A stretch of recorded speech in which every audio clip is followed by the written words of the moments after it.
G'day guys, kia ora and good afternoon. Dave here from New Zealand Outdoor Blades and Bullets. Hope you're doing fantastic today.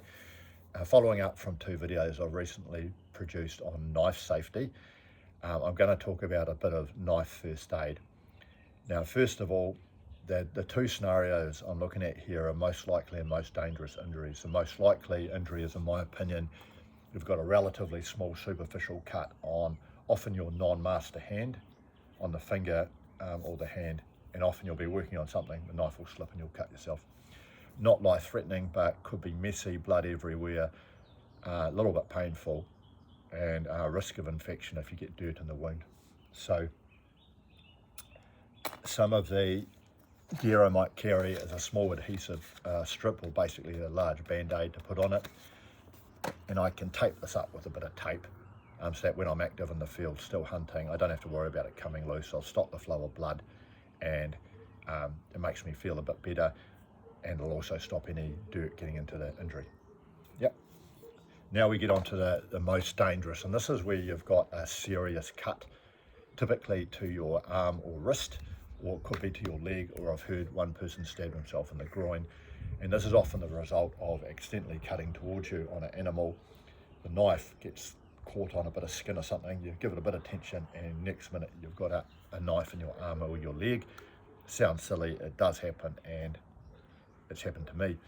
So a couple of bits of kit that I carry for this is in the pocket of my trousers or my jacket. I'll carry a military style tourniquet, and typically on my belt I have an Israeli first field dressing here taped on here, and here we have it here. Other items that you can carry could be just a gauze roll, triangular bandage, crepe bandage, or gauze.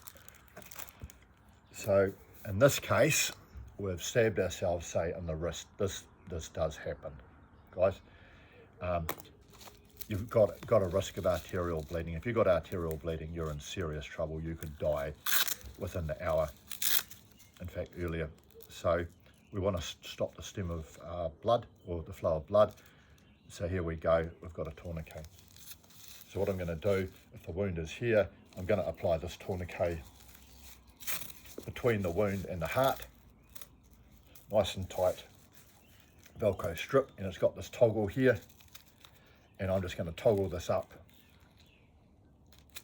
to the point where I've cut off circulation to the area where the wound is, which is here, and this will drastically slow down the loss of blood. So this could save my life, and I can keep this in place for a couple of hours, to be honest. Then with my first field dressing, or just for the average person, I've got say a gauze bandage.